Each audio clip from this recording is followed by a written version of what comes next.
Howdy, howdy, everybody out there. Another episode of the Eh-soteric Archives. I'm Andrew. I'm Mike. And we're lucky to have a special guest today, Lucy Baldwin. She's a Planetary Magick practitioner. She's a podcast host. And yeah, all around just interesting person. We're excited to have you here. So thank you for joining us. Yeah, thank you for having me. Yeah, for sure. Yeah, I guess just to maybe kick it off, if you wouldn't mind just sort of letting the people know what you're all about and your show and all that stuff, and we can Yeah, so I have a podcast all about planetary magic, and I teach online courses mostly about planetary magic.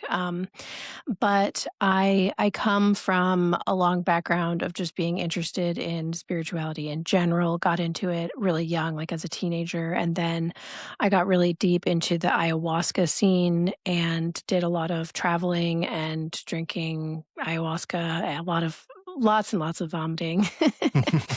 And I, excuse me, I sort of in that got really dogmatic about that. I tend to get really, really intense about things and just take them like to the extreme. Um, and started to realize that that way that I was using that was not actually extremely productive or helpful for me. So I started to get into psychedelic integration work. And then I got into the world of like shadow work, and that led me into magic. And I had some friends and I ran a mystery school for a few years. And I'm planning to start a new mystery school in a year or two. But yeah, I do. So I actually have two podcasts. One of them is all about shadow work and existential kink, and the other one is all about magic. And the two things, I like to keep them separate. Like they are actually very separate, different things. And also, I'm happy to talk about them together because it's all about working with the mind and working with the unconscious. It's just sort of like different angles of doing that. awesome. Yeah, no, that's I mean, I have my own past with psychedelics and stuff. Not on the ayahuasca side. I was never brave enough to kind of venture into that, but I definitely will have some questions for you moving forward about that stuff. I think for maybe to kind of build a bit of a foundation, my curiosity with when you said planetary magic, to me, like my mind automatically goes to astrology. Are they one and the same? What's kind of the difference between the two? So, astrology is studying the movement of the planets, the placement of the planets. I mean, people have been doing astrology for like thousands of years, and looking at right our birth charts and where things are when we're born, and that sort of tells us things about ourselves. And I think all of that is valid and fascinating, and also extremely complex. I think the more you get into it, the more complex it gets. I'm definitely not an astrologer, so I work with planetary magic. The way I work, it's the same planets. We sort of have the same understanding of the energies that the planets carry and things like that, like what those planetary archetypes are. When I say planetary magic, I mean working with those archetypes more as allies, like actually doing rituals for two directed at asking things of these archetypes. And we talk about them often as like gods or deities, as in the like ancient traditions. But you can also take a more psychological standpoint and think of them as archetypes that exist within each of us. So parts of our own mind. And I find that either approach is equally effective. I do tend to think, just to share my personal philosophy, that we're all kind of one great consciousness, and we're all little slivers of that consciousness. So I think that we all have sort of access to tap into, the collective consciousness, I would call it, or like God, or the universe, or the one thing that actually exists. And so, I like using the planets because I think that they're sort of a full spectrum of the different archetypes or flavors, or if you think of the light spectrum, it's like the full rainbow. You can access Right. any sort of piece, or way or frequency or thread, whatever lingo you wanna use, from like, the collective consciousness by working with one of those planets.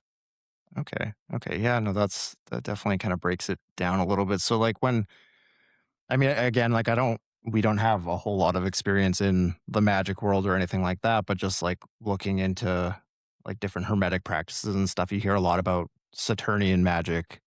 And so that's really the only archetype I'm kind of familiar with is Saturn. What are sort of the other ones, and would you be able to sort of break down the spectrum of where they all kind of stand in that? Yeah, absolutely. And this is really based on like the work of astrologers and astronomers studying the planets for centuries. So, the sun is actually not a planet. It's the sun. But Mhm. in the planetary magic astrology world, it's considered a planet. And the sun is the force that is self-sustaining, that gives all life and order to the universe. So, as you can imagine, the sun represents, sort of like how we're seen. It represents energy, health, vitality. But the sun is very expansive. The sun is very magnetic, right? All of the planets literally revolve around the sun. So in terms of like working with the sun as a deity, it's really great to do magic for health, vitality, energy. You can also I use it for wealth magic because it's like the ultimate abundance is the sun. Like the sun can literally just keep self-sustaining from within its own self. Um, and the moon is also not a planet, but we consider it a planet in planetary magic and in astrology. It's referred to as a planet. The moon is like this so this and they all have like genders assigned to them, like Okay. whether they're masculine or feminine energies. It doesn't mean like actual genders. It's just like not um yeah, it's just the energy, like masculine energy being like outward facing, outward oriented, going and doing. Um, anyway, so the sun is considered like a masculine energy. The moon is considered feminine. It's like fertility, intuition, dreams, the world of dreams. It's cycles and rhythms and yeah, the sort of like intuitive midwife energy. Um, do you want me to go through all of them? I mean, you don't have to. There's only 7, so Yeah, I mean, I could do this Yeah, all for day if sure, you're sure. Yeah, yeah. interested. Just tell me if Yeah. you don't want me. I don't wanna Yeah, bore yeah. you. Okay, so then we have, Mercury. Mercury is a fast-moving planet. Mercury is more like a hermaphrodite. It's sort of like queer in its being both male and female, and also neither. Mercury is speed, travel, gambling, play, um, communication. The internet is very mercurial. Mhm. For money magic, it's like fast cash, but you're probably gonna spend it somewhere stupid. Then there's, let's see, Venus is the feminine, like the divine feminine, like Aphrodite, god of beauty, love, relationships. Um, and Mars is the masculine, so war, like Venus is the chalice. Venus receives, Venus attracts and receives, right? Mars goes out and gets. Mars is the sword, and Mars is very, yeah, like active and also fights and likes to win and like conquer. um, we have Jupiter, which is considered like I think of Jupiter as like sky daddy, grandfather, like closest thing to I think maybe the Christian god of like sky daddy who takes care of us and has all wisdom and is super benevolent and all father, all loving, associated with like Thor and Odin, lightning, Zeus also.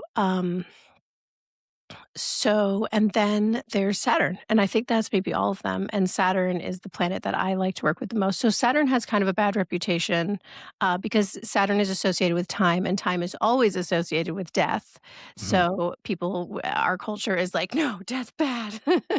Yeah, yeah. So, I love Saturn, I work with Saturn by far the most, because I'm like, if there's some, like, scary mob Mm. boss dude out there, I want him to wanna take care of me. Right. Yeah, fair enough, yeah. So yeah, Saturn is time and death and, structure. Okay, okay. So, did you have a So, question? having gone through that, what the magic you would pick a certain planet based on what it was you were trying to acquire or base correct? Yeah, Yeah, yeah, yeah. pretty much. Okay. Yeah. And So no, go ahead. well, this I'm just curious because the timing of this podcast is kinda interesting because we had this big planetary alignment yesterday, right? I believe it was yesterday, but so when you're kinda playing with these energies, does it matter? Like, does the potency matter based on where they are, like, in alignment? Does that matter, or are you able to kinda pull on these energies at any time, anywhere? I did not know anything about astrology when I started doing this. I just and I kind of okay, yeah. So I think that you can, and it can be awesome to if there's something going on with the astrological weather to work with the planets to like enhance it or sort of ask for what you want or to receive guidance through whatever's happening or help make decisions or whatever it is. But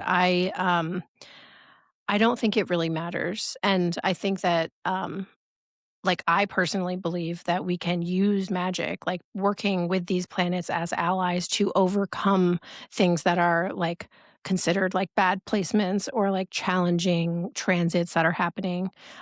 So I actually kind of think of planetary magic almost as an answer for astrology. Like, because a lot of times astrology is like, and there's this really shitty thing, like, have fun with that. Yeah, yeah. Well, yeah, and And it's always like that, and because there's different forms of astrology as well, right? There's like Vedic and so it's I don't honestly understand the difference between them at all. So I'm always, kind of when I read astrological readings and things like that, I'm sort of just like, well, how does this play into like the grand scheme? Because something will be happening in the world that's maybe like really bad and lines up with this astrological reading, but then in your personal life and your own astrological chart, like good things can be happening. So they don't always jive, and I've always found that kind of confusing. Um, so yeah, I sort of just am trying to like piece piece the puzzle together on like how it all kind of intersects and plays together, and how you would use, like say, oh well, entering Aries or whatever, right? And so that means, global conflict, but then how would you counter that then by on like a micro scale in your own life by using, you know, uh like like the sun, for example, like, you know what I mean? Like how do you sort of yeah, yeah. I mean, so I love the premise of astrology because I really believe that we don't even know how we don't even know how gravity works, right? Like we don't even yeah. know how our own minds work. So the Mhm. idea that these planetary forces, these huge like densities traveling around space I could absolutely see how those would have an impact on us and that where they are located when we come into this world, like passing through the portal of life would influence us, leave a certain signature on us. I can take all of that. I do also struggle a little bit because I'm in this world of like magic, and a lot of the people that I teach my courses to, and my friends and colleagues are get really into astrology, and some of them have completely different ideas of what my chart is because they're following different systems, and I Mhm. don't like that. I'm just like, this is feels wrong to me. Like, how come you're saying one thing and you're saying something completely different, and you both think that you're right? And so I just feel like there's something like this obviously is one right? Like, it kind of makes me question, uh, some of the astrology. I'm just being honest. I just Yeah, get a no, little bit skeptical with that. So, which is why I'm just like, I'm gonna stay over here in my own lane and just work with these planets. And so when there are things that are happening in the world, and I'm not really answering your question. To answer your question though, I feel like, you know, what is actually happening in the world broadly is, um is completely subjective. Like, we're all living in our own realities, yeah, we do. um, and my reality is completely different than, the re every even my own husband, who I live in the same house. He listens to podcasts all day, I listen to different podcasts. So, like, we're living in 2 completely different realities, and so, um, I do think that, you know, I mean, you see it now, it's like something happens in the world and well, maybe not half, 30% of the country thinks it's like the greatest thing that's ever happened. And 30%, and obviously I'm in the US, I know you guys are in Canada, thinks it's like the opposite. It's like this is the worst thing that's ever happened. And then the rest of the 60%, it doesn't even register for them, or they don't care, or you know what I mean? They don't even know about it. And so I think that all we can really ever do is curate our own, experience. Like, how are we interpreting things, and how are we responding to things? And I mean, I don't want to be flippant about real things that are happening and do happen, but in terms of how they affect us, you know. I do think that people were not meant to know so much about what's going on in so many places at once. Yeah, I tend to agree with that. Yeah, I kind of like that take. So you're basically saying like energy is energy, and it's just there, and it's always there, and it's how you choose to work with it, essentially. Yeah. Yeah. Okay. Yeah. No, that makes sense to me. I guess like so. y- In your intro, you mentioned like getting into the world of ayahuasca and stuff. How did that sort of open the door to understanding how these energies work? Was there a direct line between a psychedelic experience that like opened you up to, oh hey, these planets actually mean something, and or was it a connection to a specific planet that kind of pulled you in? How did that work? Um, Actually, I found some, like, I had some friends who were learning about planetary magic, and they were like, "Hey, magic is real. Like, witchcraft is real." I've never really liked the term witch, for myself, but I was just like, "Yeah, that seems right." Um, and then I, yeah, I just sort of I don't know. I kind of, like, fell into a world of on the internet of, like, planetary magic, and I started trying to work with Jupiter, because I was really, like, broke at the time, and Jupiter is supposed to help, like, build wealth. I didn't mention this, but Jupiter represents sort of like is like investment, like long-term investment, like old money, like building wealth over time, building businesses. Um, and it didn't it didn't really do it for me, but I started working with Saturn, because I wanted protection, and I got some, like, really intense synchronicities. So, like, things happened that I was like, "Oh, shit, this is real." And that's kind of what set me going on it. Okay. When you say work with, would you be able to walk us through? Like, I realize you can't give it exact, but kind of walk us through what that means. Yeah, so what I started doing with Jupiter is every Thursday, which is Jupiter's day, I would make an offering to Jupiter. So I set up like a little Jupiter altar and I put like some lapis on it. I had like some blue candles, a little bit of incense, and I would literally like cook Jupiter like a meal, like a steak. And because that's very like Jupiter, and try to sort of embody those Jupiter characteristics and, like, read the Orphic Hymn to Jupiter, which is, like an ancient poem to sort of call Jupiter in, and, yeah, just, like, make an offering, and that was pretty much it. I did that, like, every week, and then in theory, I would eventually, like, ask Jupiter for something, but I was just kind of trying to, like, build that relationship. Um and then, yeah, in my courses that I teach, I give people ritual instructions. I also take people through, like, guided rituals, but, yeah, just, like, instructions for rituals to do, with the planets, and they often have a very similar structure, um, but it's like, yeah, you sort of, like, call in that energy, and then you do some sort of symbolic action to represent the what it is that you're trying to create in the world, and then um try to like ground it in the physical world as much as possible, feel grateful, feel gratitude, have that sort of like reverent posture, and then yeah, that's what it is pretty much. But with Saturn, it was very psychedelic and immediate. It was like whenever I would do a Saturn ritual, I would like start tripping, like totally Wow. sober. And then I would get like really fast sort of.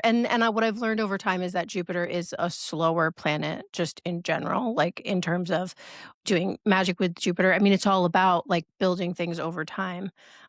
And Saturn is just more, I don't know, like Saturn is also pretty far away, slow moving planet, like in terms of the astronomy of it, but it responded much more quickly. Hmm.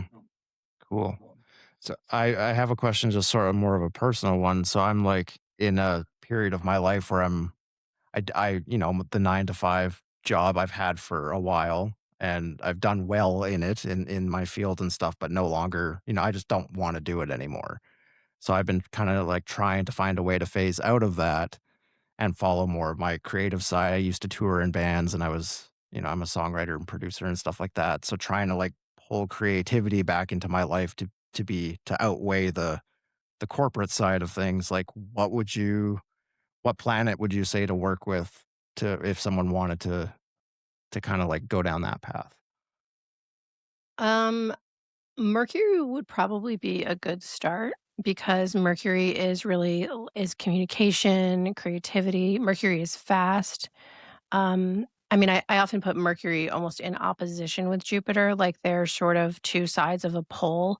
Mercury is like quick, fast, easy, communicative, like synchronicities, and Jupiter is sort of like this long, like you almost want both. Jupiter's more like building something slow over time and letting it grow. Like, think of like investing like small amounts of money into the stock market over many years. Um, yeah, so I would maybe start with Mercury just to like get that initial kind of momentum. um, but you could also like Venus is also a great option because Venus is like art and beauty and attracting um, things for your creativity. So it's like, if you think about like the feminine is like we make ourselves beautiful. And by we, I mean like just, femininity, whatever, Mhm. but also women theoretically, um, to attract and magnetize and to sort of bring things to you rather than go out and get them, um, like a spider weaving its web. Okay. And s- and so like I guess that makes me wonder too, can you like mix and match with it, or do you have to like put your focus on one energy at a time? How does that work? Yeah, I mean, I am a big mix and matcher, because I think that they're the full spectrum, so I want to it's like you can have a more holistic approach to things by sort of, taking it different angles. I think one of the ways that I work with my students a lot is they'll sort of have certain ways of doing things that are really strong. Like I'm a very martial person. I'm like a ridiculously like Mars, like my natural personality. Like I said earlier, I'm like I get really intense about things. Like I'm just like go and do and be like really intense, and like challenge myself, like step into the fire. And so I personally like I don't really work with Mars. I've got Mars like in spades. What I need more of is like the Venus side of things. Like I need to slow down and yeah, just like focus on receiving rather than just like going out and getting all the time.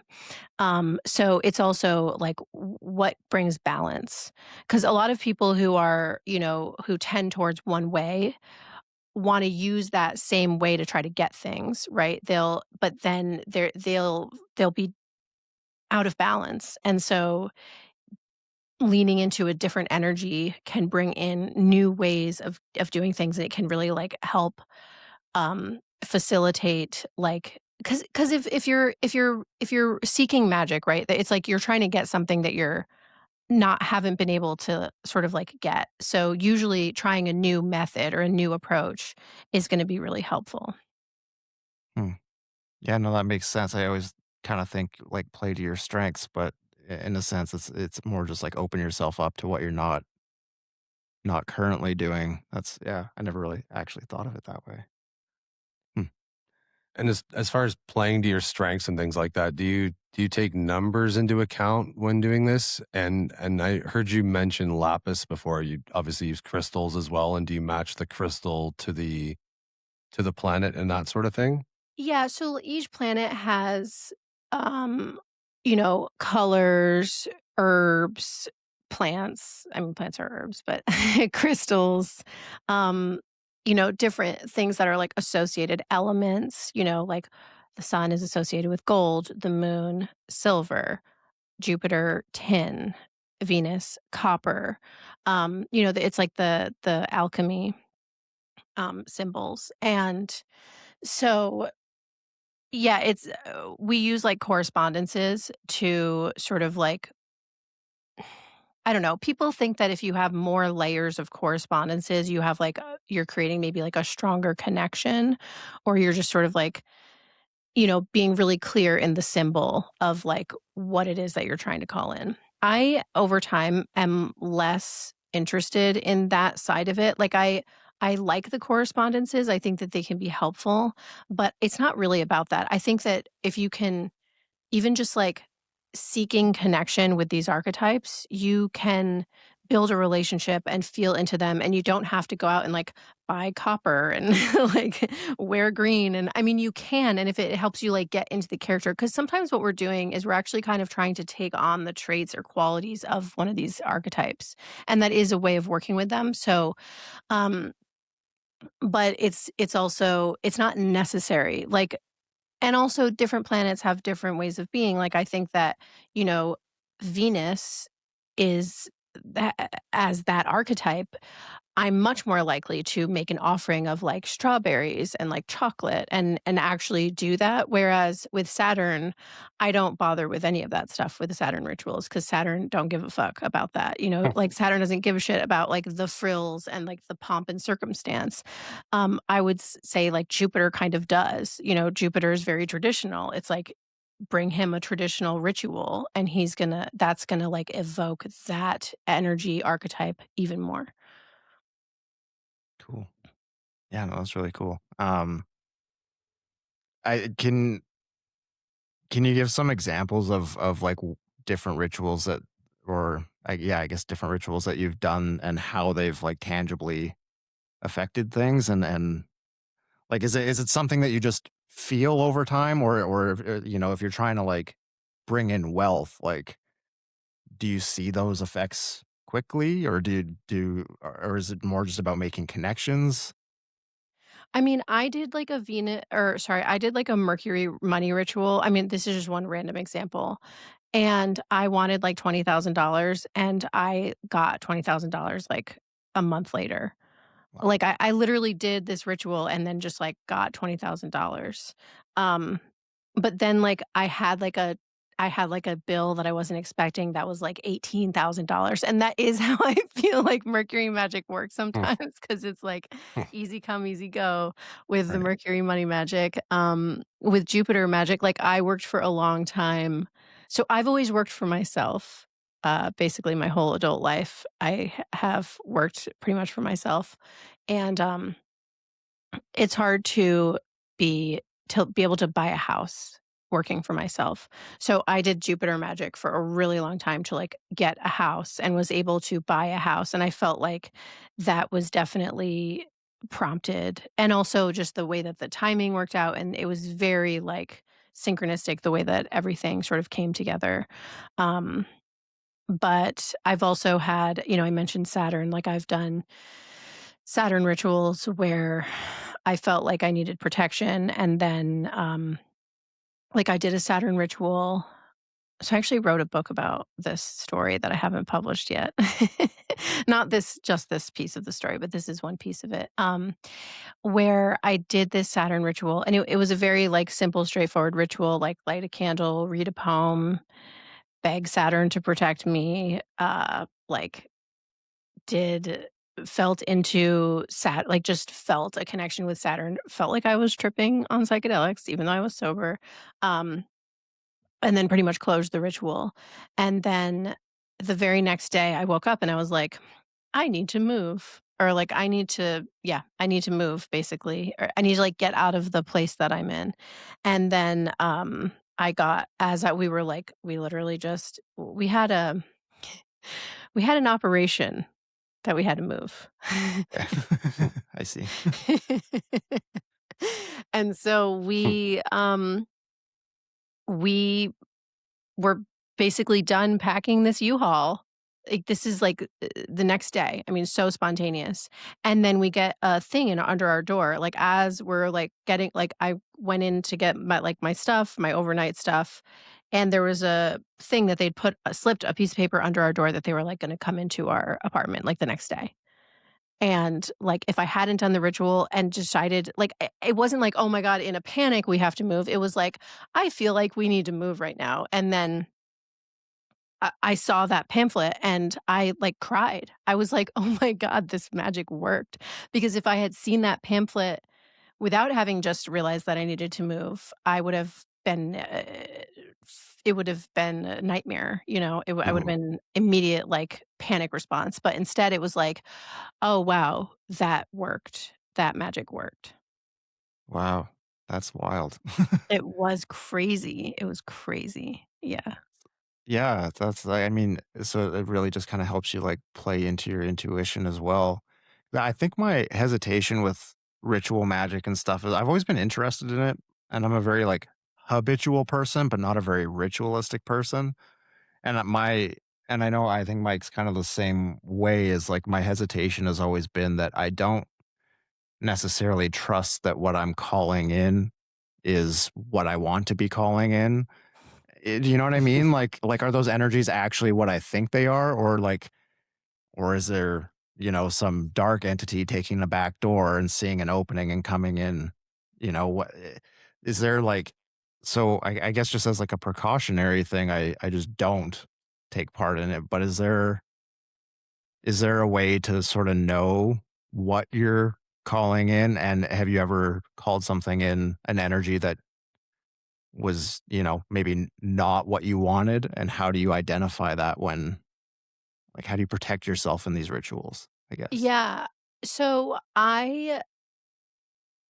I've definitely had experiences with, entities that were not of what I would want to be around, but not ever from doing, like, a planetary magic ritual. Like, I've never done a ritual where I was like, "Oh shit, we've got something else here." And I don't know if that's so I do think that I think that I think that this is part of why I like the Planetary Magic. It actually feels very safe to me, because it does have such deep grooves in the collective consciousness. Like, we know these, even if you're totally new to Planetary Magic, like, you know what the planets are. Like, it is just ingrained in us. Like, we know that girls are from Venus and boys are from Mars, and Right, right. we just we have, like, a sense of it, and so, yeah, I think that they're, like, fairly, like, clear and, dare I say, like, clean energies, um, at least in my experience, and I've never heard of anyone calling in something that they didn't want from this kind of thing, but we also like, I teach, that all parts of us actually want what's best for us, and so I've done, like, work with people around, like, um, those, like, monsters and bad entities, like, often they just sometimes they just, like, need to be seen. They just need to be, like, literally, like, have compassion shown to them, um, and also, yeah, I do believe in, like, just banishing things, just being able to banish things and just knowing that you can just I'm just a really big fan of, like, 3 claps, like, out, out, out. Right. Anytime I'm feeling any sort of way about anything, I'll just, do that. But I really, like, trust I trust myself that I'm calling in, what I think I'm calling in, but I would say, like, with the Planetary Magic especially if you're using those, like, Orphic hymns, there's just such a tradition in those. It's very it's like you're following a highway, you're not, like, on some back roads, like, calling in some weird, like, demon from I don't know. There are weird demons, but yeah. Yeah, yeah, I mean, when you get into, like, Thelema and things like that, that's, to me, it's like there's very creepy elements to a lot of it, Oh, um, yeah.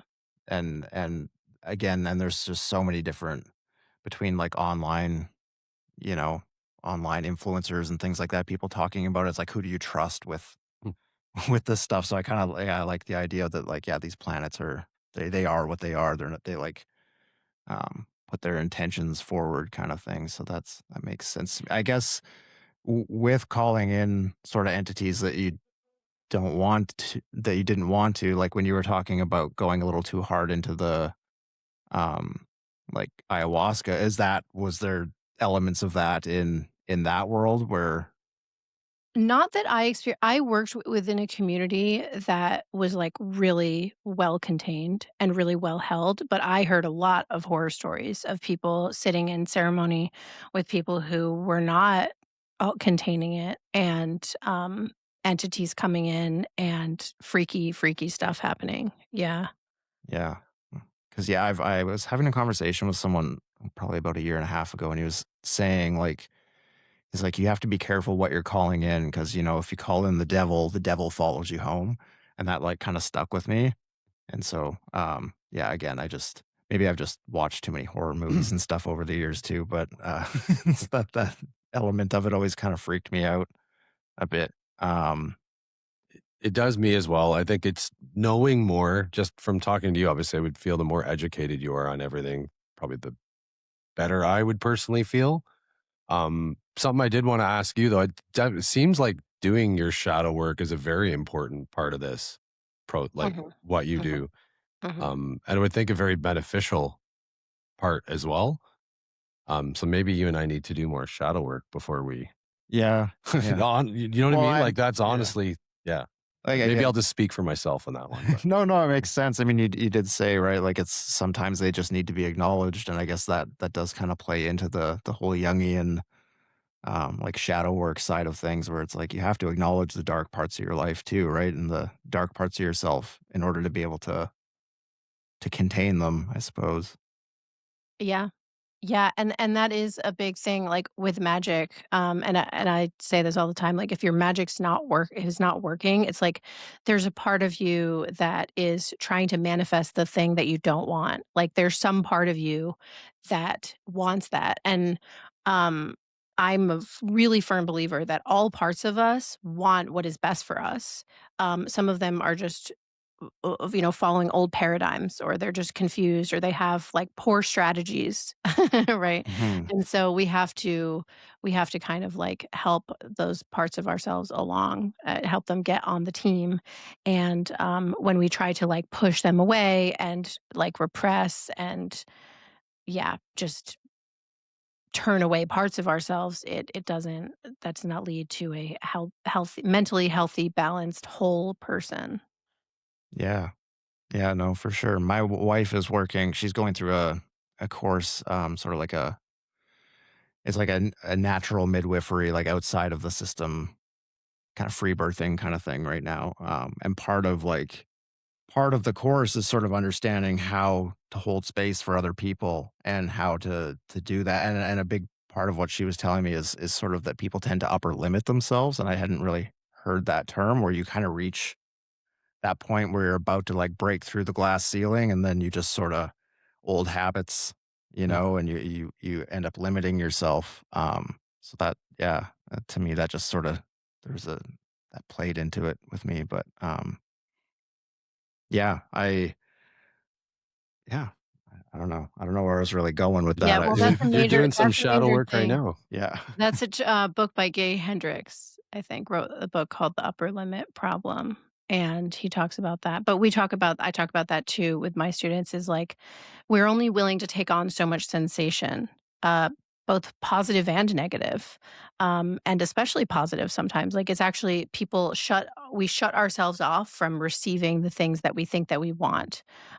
So when we get yeah, we'll sort of like take up to a certain point that's comfortable, and then we can't break up above that. We can't get more than that in terms of love, creativity, wealth, money, whatever it is that we want, right? Career success. We just kind of, yeah, we shut ourselves down. We keep ourselves from the discomfort of like truly being loved, or truly being seen, or truly being valued. Mhm. Yeah. Hmm. I guess, yeah, it's just something to work on, I suppose. Yeah. um, yeah. Did you have any questions? I I have lots of questions. I just have to think about them for a moment. I sorry, I was just thinking about you doing your shadow work kinda on Well, air almost, right? Like Well, yeah, I seeing mean, that. and a younger version of me, thought that the psychedelic side of things was sort of like opening things up, and I smoked weed for a lot of years. I'm like 6 weeks sober for the first time in like 20 years kind of thing. And it's strange the things that it's bringing up that I thought I was like handling with like by smoking weed. And now it's like, "Oh, yeah, no, my nervous system wasn't calm. I was just calming it." Like, I'm actually discombobulated and, like, having to actually find ways to work through this stuff, like, on a deeper level instead of just sort of masking it. Um, Mhm. and so that's, I think, why when I started looking into, like, magic and the ritual side of things too, it's like I find that I thought I was gonna find a lot more people, like, into the psychedelic world and using that in it, but what I've actually found is a lot of practitioners are sober, and they're, like, working through using magic to work through this stuff, and I don't know, I found that really interesting. Do you find that with a lot of people that you work with as well, that they're just, like, masking and this is a way to kinda get past that, or I mean, I'm a sober person. And I do think that so I'm not entirely sure if I know exactly what you're asking, but I will say that I do think that doing psychedelic work can lead to like shadow work outcomes. Like, I think that we can actually make progress with ourselves with psychedelics, um, in major ways. I also think that there's a line where it becomes counterproductive, as with anything and everything. And I definitely went way past that line for myself, and not in a place of like, oh, I'm enjoying this at all, because it wasn't. It was terrible. I hated it. But I just kept doing it out of this sense of like, this is the way, this is the Mhm. path, and this will help me. And also, if I can't come to peace with it, like, until I can, like, truly surrender during a ceremony and not just puke my guts out, then I'm, like, still not worthy in some way. Like, I haven't achieved the whatever I'm trying to achieve until I can, like, chill the fuck out through this ceremony, which, and surrender to it. Um and the major, like, learning that I had to do in all of that was, like, the thing that I need to surrender to is not the medicine, it's my no. It's, Right. like, the fact that I'm a no to this, that I could never let myself have that, um, until I realized, and even then, it took me a year to actually stop drinking the medicine. Hmm. Um, but I do think that a lot of, like, I worked through a lot of stuff with that, that I would have had to do in some other tool, right? And shadow work is just kind of like a collection of tools, and arguably, magic is a form of shadow work because we're communicating with our unconscious, and we're just using symbols to communicate how we want our minds to kind of like change or approach things differently or get things for us. Hmm. Yeah. No, that makes a lot of sense. Yeah, and like when I say psychedelic, like I definitely had my LSD phase and whatever. It's really just been a bit of a stoner for the last like decade kind of thing. But um, yeah, I so I guess then like when you're working with people, like how do you identify? Like, do people often come to you with a specific issue that they're trying to solve, and or something that they're trying to manifest, or is sort of your work more about identifying where they need to take things? Um, it really depends. I mean, a lot of what I do now is like in courses. So I like create and sell courses. So I just offered, I'm still teaching a course on Saturn magic.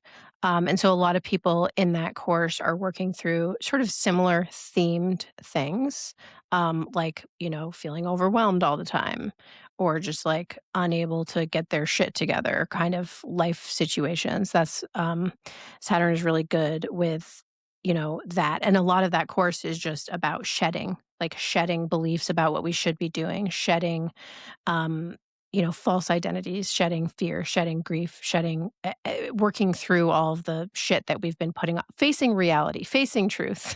Mhm. Anyways, so um, a lot of that, yeah, a lot of that work is just like I sort of put out what the ride I'm going to take people on, and then they kind of like either join the ride or they don't.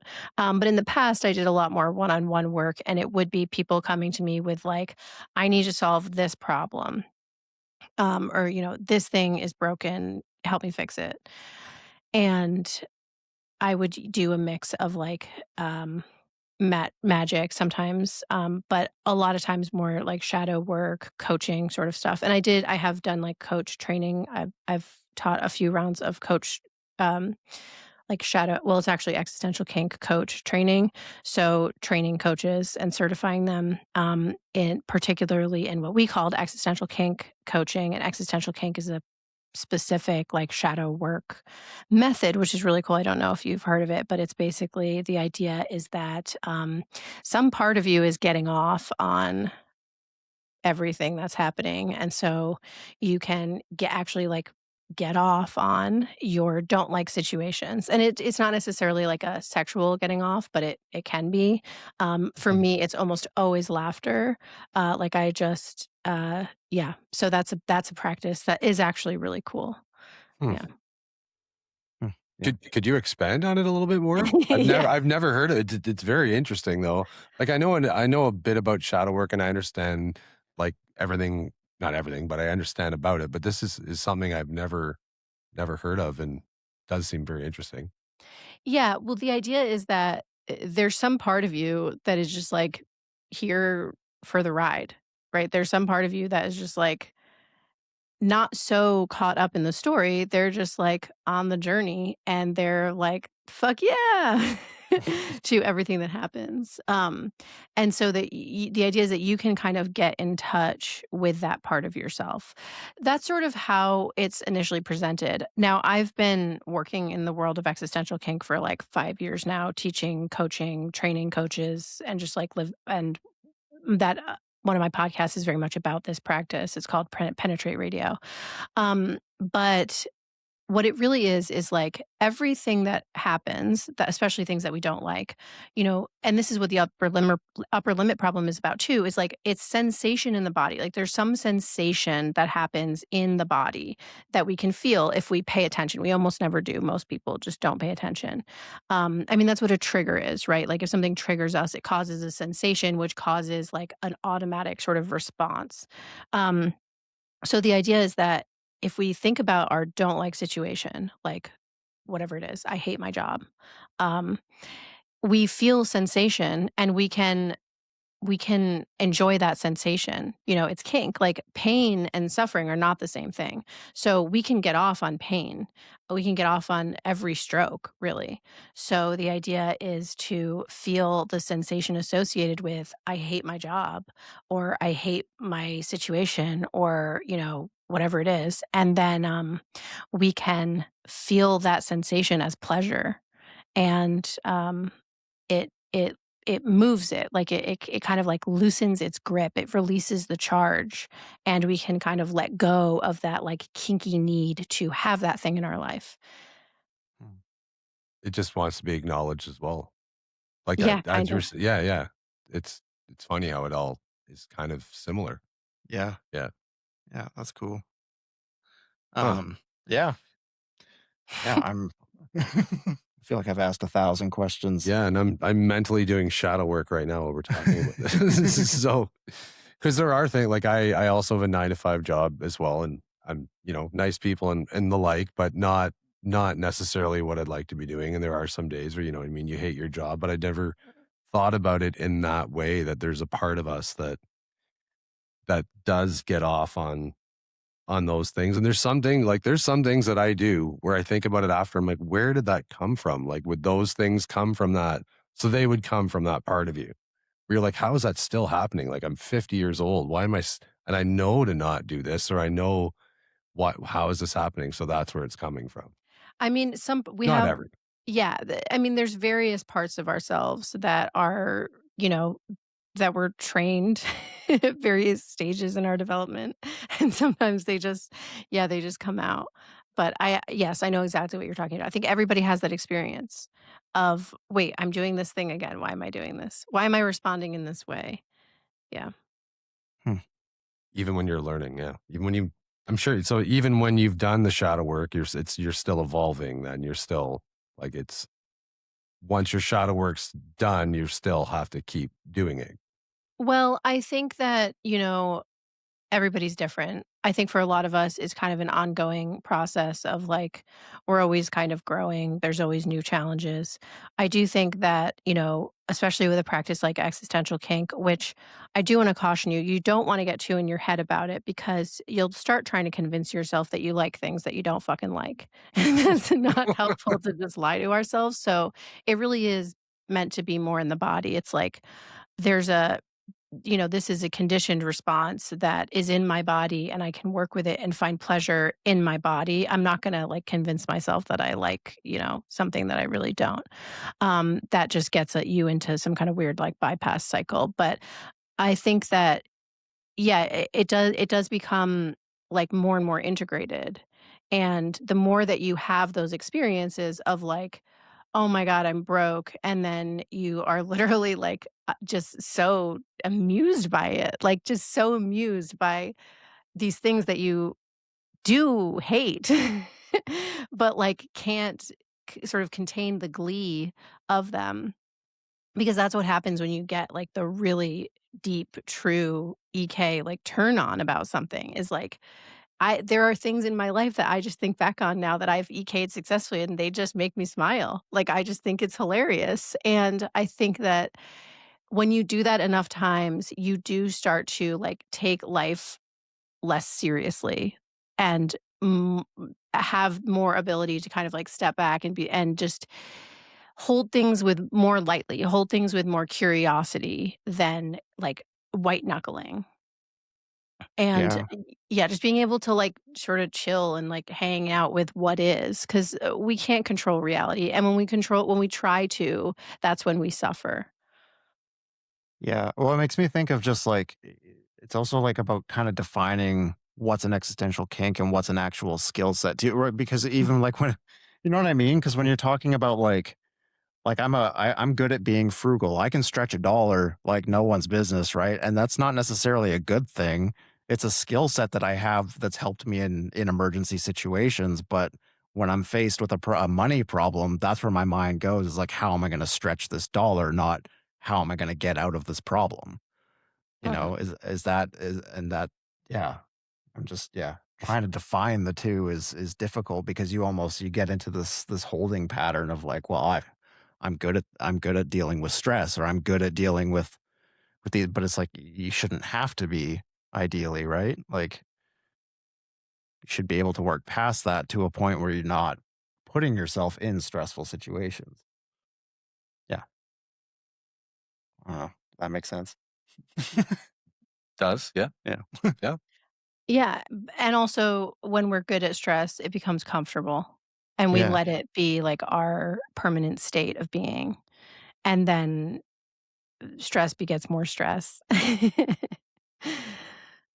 Yeah. You're not someone though who appears outwardly stressed almost ever, right? Like I've met a few people who seem to almost addicted to it, right? Like if they didn't have a problem in their life, they would create one to Yeah. Well, I mean, I like having friends. That's also the like I like fair people enough. to Yeah, yeah. like being around me. And so Yeah. it's it's a difference between being a dick all the time and which I could do. I could do that, but I choose not to. So, um yeah. Get to do it at work instead. Yeah. Yeah, and I work from home, so I just end up being a dick to myself or my wife, unfortunately. So it's so you gotta rein it in. Mhm. Yeah. Yeah, I mean, I guess we're approaching the hour mark here. We've I feel like we've covered a lot in an hour, and I apologize for just like giving you an ear beating for an hour straight. But is there anything you think that maybe we didn't touch on revolving around planetary magic or shadow work that we should maybe go over or redefine or Well, I mean, I'm sort of curious, and we don't have to go down this road at all, but I'm sort of curious because I know a lot of your episodes, you're talking about like conspiracy theories and things like this. And there is a lot of like kind of sus stuff going on in the world of around like magic and psychology. And I guess I'm as somebody who's very much in the world of magic and psychology, I I guess I'm curious, like, what your guys' thoughts are on how psychology has been used and, like, can we redeem it? yeah. I mean, I'm sort of like I'm kind of coming around to the idea that that everything is a psyop is the psyop. Does that make you know what I mean? Like we're sort of entering where like yeah, okay, obviously there's dark stuff that happens that's coming to light, but dark things have always happened. That's sort of the realm we live in. And so I feel like that awareness of that is almost being played against people to further divide people, to pull people into these lower vibrational states. And I do think there's an element of like, we live in a bit of a movie. Like a lot of things are sort of theater right now. Mhm, And and then you couple that with sort of this new like on the magic side of things with you have a lot of people returning to this like old school Christianity kind of vibe. And then you also have occultism that's like more popular than ever. And I feel like we're entering like satanic panic 2.0 in a in a weird way. And ultimately, I just kind of think it's there to just confuse people when, like you said, like the idea is to just sort of like chill out and realize that like a lot of this stuff doesn't actually affect you directly and doesn't excuse evil people from doing evil things. But at the end of the day, like, what are any of us really going to do about it outside of living our lives in a more aligned way, in a more, like spiritual way, whatever that means to you? That's not to say Christianity is bad or anything. I have Christian friends that are wonderful people. But I think it can be sort of all consuming. And I think I'm starting to think that that's kind of the goal of it. Yeah. It's like Yeah. that overabundance of information just like confuses. There's just so much noise Yeah. that we don't even know what to listen to. Can't even hear yourself think over all the noise. I think that's done. We've mentioned that a few times on the show. I feel it's done on purpose to keep people away from seeing the absolute truth, if that's possible. But I think also to look, so the people will look to someone for answers because they're so confused. They've been bombarded with nonsense. You know Hmm. what I mean? From every direction. I think you said in the beginning when you first came on just about where we see a lot of things we're not even supposed to be seeing, right? Like the world's so connected now compared to, when I was 20 years old. Like it, can't believe how old I am, but just with the internet, right? And cameras everywhere and cell phones everywhere. Like something happens in the Middle East, for example, you can see it a minute later, or 30, or while it's happening live, right? Yeah. And then we're not. I don't think we're supposed to be connected in that way. We're connected in other ways, and we're supposed to be, but not in that personal way, or that not the sorry, not that personal way. That way is my opinion. But yeah, anyway, Yeah, and I think too, it's like the opinions are forming in real time as opposed to actually sitting. Like when people used to like sit yeah. and be philosophical about things and actually think things through, and now you're just seeing like there's an opinion before the facts are even out about it. I was trying to stay off the internet yesterday with all the stuff going on in Iran, but I have like a general interest in geopolitics, so I was checking in. But what was gross about it is like, so that, for example, that girls' school was bombed. And you already, before anyone knows anything that's going on about it, like you have one side saying, yeah, America and Israel bombed this all girls school and killed all these girls and evil, evil, evil. And then on the other side, it's like, well, there's people being like, well, that was actually an Iranian missile that was deflected down. And so they blew up their own school. And people are fighting about it instead of the actual thing where it's like, yeah, a bunch of people died. Like, Mhm. can we just like focus on that? Like Mhm. war is war, regardless who's at war. It's just in my mind, it's not a good thing. There's no winners, right? Like, Mhm. so, yeah, I don't like the division that's happening, and I see it even again within the spiritual community. It's like, again, you have all these spiritual gurus that are like popping up on the Epstein files and stuff, and it's like, how do you how do you balance that if you were, say, like, following this guy for 20 years and you've integrated his teachings into your life, and all of a sudden you find out he's, you know, it's yeah, to me, it's plays into the whole idol worship thing too. And I think people, like you said, kind of need to chill out and take a minute, like take a pause and actually feel it through your core and see what's actually happening. Touch some grass. I also I just wanted to add to what you said that the other difference too is, yeah, and when we used to find out about things back in the day, it was through reading for the most part. TV a bit, right? But a lot of it was reading. So you're having to read it, it goes through your, but just the way that you take that in is a lot different than a visual, and you're set up for it right away, exactly how you said with the girls' school. Anyway, Yeah.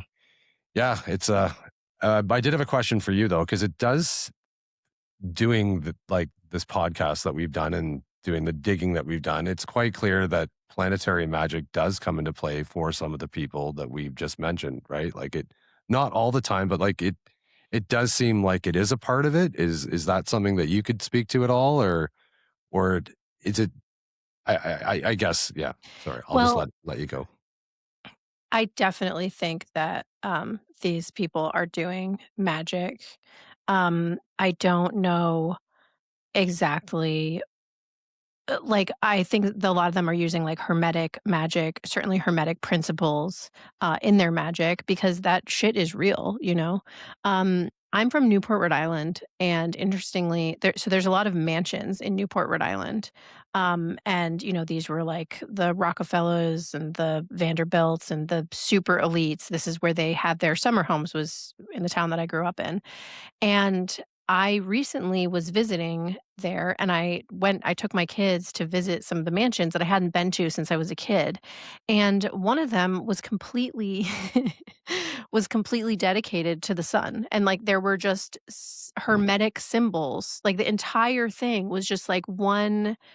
It was almost like a temple to the sun, Helios, and it was just hermetic symbols, everywhere, on everything, because 'cause they're very well and complexly decorated buildings, and, um, I was just like, "Wow, could be no doubt in my mind that these people knew exactly what they were doing." Like, this was built with magic in mind at the very core of it.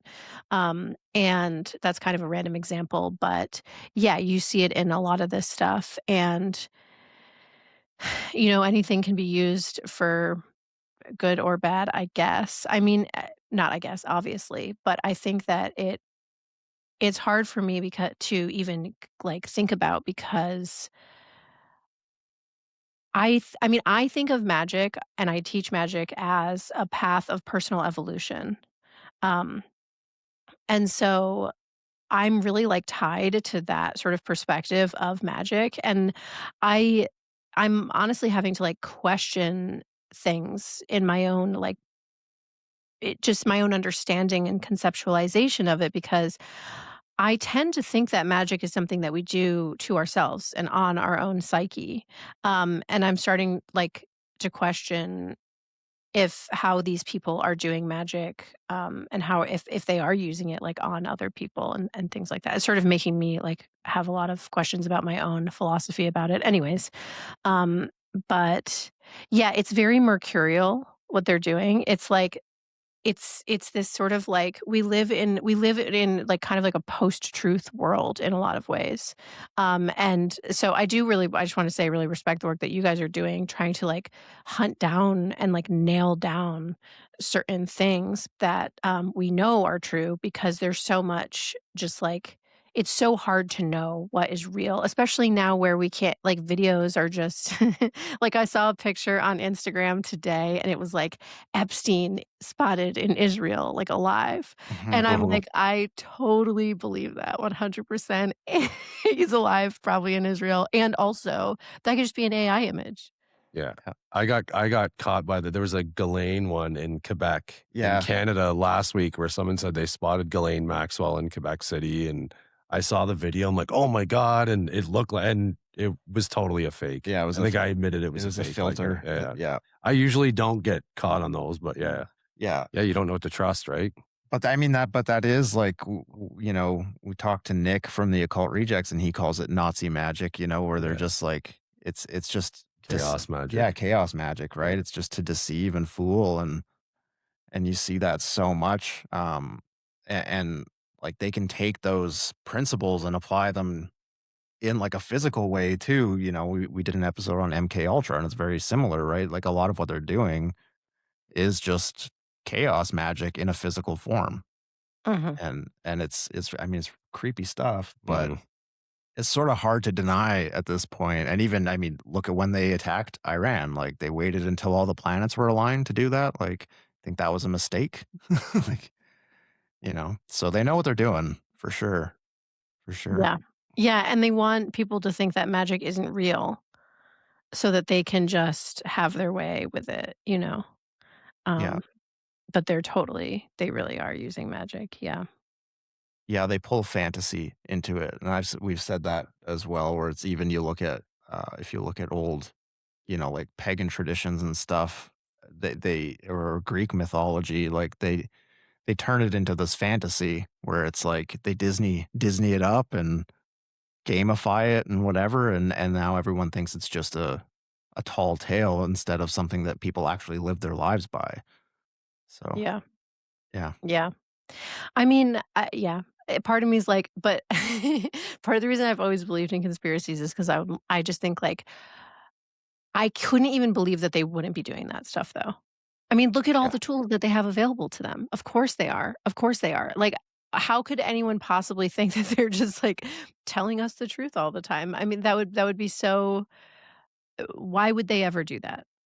Uh, Mhm, There's just no reason to. Like, it's just common sense. Like, people, they want power. They're going to tell us whatever's convenient to tell us.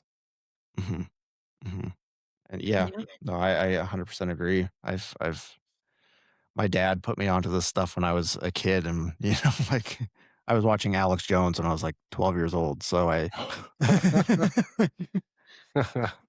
and again, who knows if that's even Alex nowadays? But like, Yeah, right. yeah, it's the Who knows if anyone is anyone? Do you see the Jim Carrey stuff going around oh, I too? know, yeah. That's another Speaking one. of a Canadian, yeah, But I think also distraction. Like, yeah, yeah, yeah. that's Look over here, not over here, yeah, right? when in doubt.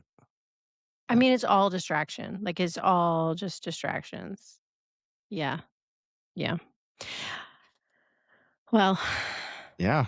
Oh, Cool. Well, I guess we're heading to that time of the end of the show. yeah, yeah, no, thank you very much for talking a couple dopes through this stuff. Yeah, I really appreciate it. Thank you.